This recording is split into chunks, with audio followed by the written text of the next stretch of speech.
4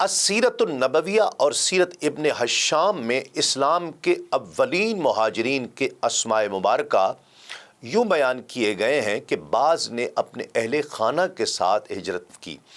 وہ ہستی جس نے اپنی اہلیہ محترمہ کے ساتھ ہجرت کی وہ حضرت عثمان غنی رضی اللہ تعالیٰ عنہ تھے۔ انہوں نے اپنی اہلیہ محترمہ حضرت رقیہ بنت رسول اللہ صلی اللہ علیہ وآلہ وسلم کے ساتھ ہجرت فرمائی۔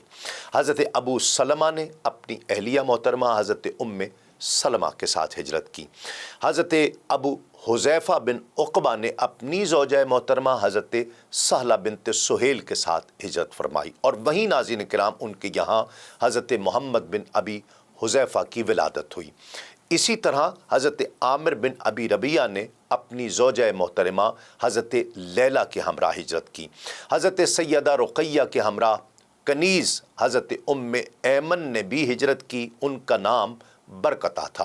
انہوں نے حضور نبی کریم صلی اللہ علیہ وآلہ وسلم کی نور نظر کی خدمت کی سعادت ازلی پانے کے لیے ہجرت کا پروگرام بنایا، اور اب ان مصائب زدگان کا نام ذکر کرتے ہیں۔ ناظرین کرام، وہ صحابہ کرام جنہوں نے اپنے اہل خانہ کے بغیر ہجرت کی وہ یوں تھے: حضرت عبد الرحمن بن عوف، حضرت زبیر بن العوام، حضرت مصعب بن عمیر، حضرت عثمان بن مظعون، حضرت سہیل بن بیدہ، حضرت صبرہ بن ابی رحم اور حضرت حاتب بن عبر رضی اللہ تعالی عنہم۔ اسی طرح علامہ ابن سعد اور امام زینی دہلان نے حضرت عبداللہ ابن مسعود رضی اللہ تعالی عنہما کو بھی ہجرت حبشہ کے اولین مہاجرین میں شمار کیا ہے۔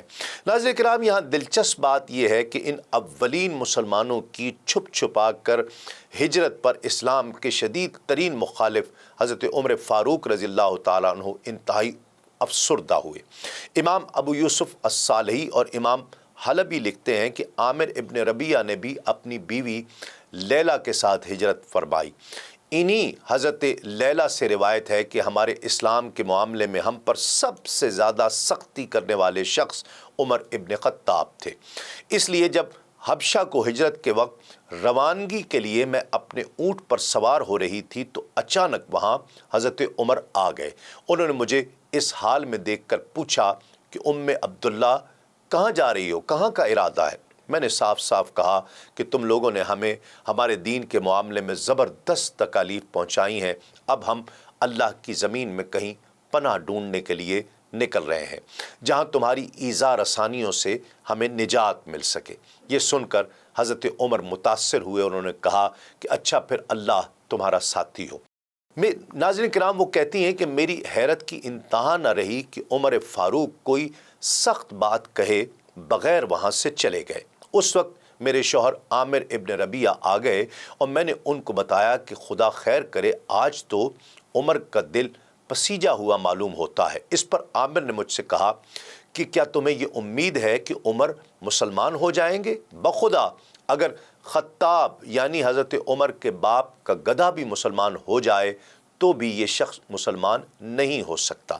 یہ چونکہ عامر اپنی آنکھوں سے مسلمانوں کے خلاف حضرت عمر کی سنگ دلی اور سختی کو دیکھتے تھے، اس لیے ان کا مطلب یہ تھا کہ یہ بات بالکل ناممکن نظر آتی ہے کہ عمر ابن خطاب جیسا شخص مسلمان ہو جائے۔ امام قسطلانی لکھتے ہیں کہ ان صحابہ کرام نے مکے سے بڑی خاموشی اور رازداری کے ساتھ ہجرت کی۔ ان میں کچھ سوار تھے اور کچھ پیدل لوگ بھی تھے۔ آخر یہ چلتے چلتے سمندر کے ساحل تک پہنچ گئے۔ اللہ تعالیٰ نے ان کے لیے 2 جہازوں کا انتظام بھی فرمایا۔ یہ تاجروں کے جہاز تھے اور وہ تاجر ان لوگوں کو نصف دینار کی اجرت پر حبشہ کے قریب کسی بندرگاہ پر لے جانے پر راضی ہو گئے۔ تاہم کفار کو اس ہجرت کی بھنک مل گئی اور ان کی طرف سے تعقب کی کوشش بھی کی گئی جو ناکامی سے دوچار ہوئی۔ اسی باب میں امام حلبی لکھتے ہیں کہ یہ واقعہ سن 5 نبوی کا ہے۔ جب قریش کو مسلمانوں کے ہجرت کرنے کا حال معلوم ہوا تو وہ ان کو پکڑنے کے لیے ان کے پیچھے گئے اور ساحل سمندر تک پہنچے بھی، مگر مسلمانوں کو پا نہیں سکے۔ جہاں تک مسلمانوں کی رازداری کے ساتھ کوچ کرنے کا تعلق ہے تو اس میں اس روایت سے کوئی شبہ پیدا نہیں ہوتا جس میں یہ کہا گیا ہے کہ حضرت عامر ابن فہیرہ کی بیوی لیلا سے حضرت عمر نے پوچھا تھا اور اس پر انہوں نے ان کو بتا دیا تھا کہ وہ ملک حبشہ جا رہی ہیں، کیونکہ غالباً حضرت عمر نے دوسرے مشرکین سے اس بات کا ذکر نہیں کیا تھا، جیسا کہ بیان ہوا کہ اس خبر کو سن کر وہ بہت زیادہ غمگین اور افسردہ ہو کر واپس چلے گئے تھے۔ الغرض جب مسلمان ملک حبشہ یعنی آج کے دور کے ایتھوپیا پہنچے تو ان کو اللہ رب العزت نے رہنے کے لیے اچھی جگہ عنایت فرمائی اور بہترین پڑوسی عطا کیے۔ رجب کا باقی مہینہ اور پھر شعبان کا مہینہ ان لوگوں نے وہیں گزارا۔